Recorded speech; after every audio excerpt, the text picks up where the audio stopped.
యూజువల్గా చూస్తూ ఉన్నాము లేట్ మ్యారేజెస్, లేట్ చిల్డ్రన్. అంటే మ్యారేజెస్ లేట్గా అవుతున్నాయి, మ్యారేజ్ తర్వాత కూడా టైం ఎక్కువ తీసుకుంటున్నారు పిల్లలు కనడానికి.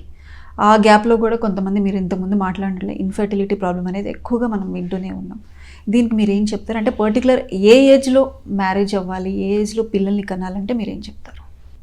మన ఓల్డ్ జనరేషన్కి కంపేర్ చేసుకొని ఇప్పుడు ప్రెజెంట్ జనరేషన్ చూస్తే అందరి డెఫినెట్గా చాలా వరకు లేట్ మ్యారేజెస్. ఎందుకంటే ఎడ్యుకేషన్ ఒకటి, ఇప్పుడు ఉమెన్ కూడా they want be and they have to be financially independent. కాబట్టి వాళ్ళ education settlement it is taking time.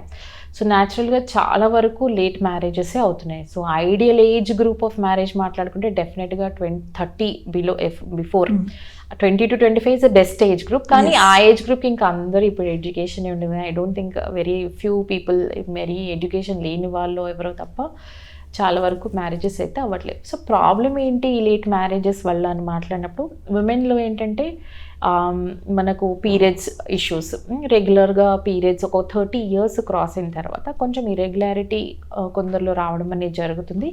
Egg quality, ఇప్పుడు మనకు ఓవ్యులేషన్ ఎగ్స్ అనేది ఆడవాళ్ళ లైఫ్లో ఏంటంటే ఇమీడియట్గా మెన్స్ట్రుయేషన్ మెనార్కి అయిన తర్వాత నుంచి ఓవ్యులేషన్ ఎగ్ క్వాలిటీ అనేది బాగా ఉంటుంది.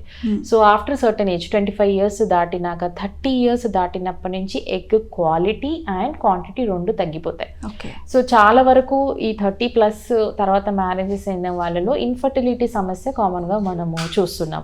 సో ఎందుకంటే ఎగ్ క్వాలిటీ క్వాంటిటీ తగ్గిపోతుంది కాబట్టి.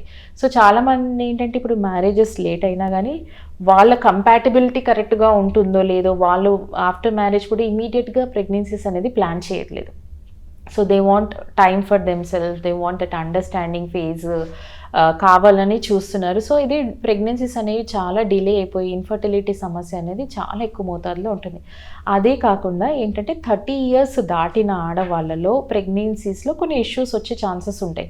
మెడికల్ ఇష్యూస్ చాలా వరకు 30+ ప్రెగ్నెన్సీస్లో BP during pregnancy, diabetes in pregnancy. So ఈ కాంప్లికేషన్ రేట్ అనేది after 30 years pregnant, elderly primi అంటాం మనం, ఎల్డర్లీ గ్రావిడా. సో ఎక్కువ ఛాన్సెస్ ఉంటాయి. ఇదే కాకుండా బేబీస్లో కూడా అబ్నార్మాలిటీస్ వచ్చే ఛాన్స్ అనేది 30+ వాళ్ళలో ఎక్కువ మోతాదులో ఉంటుంది. So certain age group cross అయిన తర్వాత డౌన్ సిండ్రోమ్ అని ఇతరత చాలా రకాల అబ్నార్మాలిటీస్ అనేది బేబీస్లో వచ్చే అవకాశం ఉంది.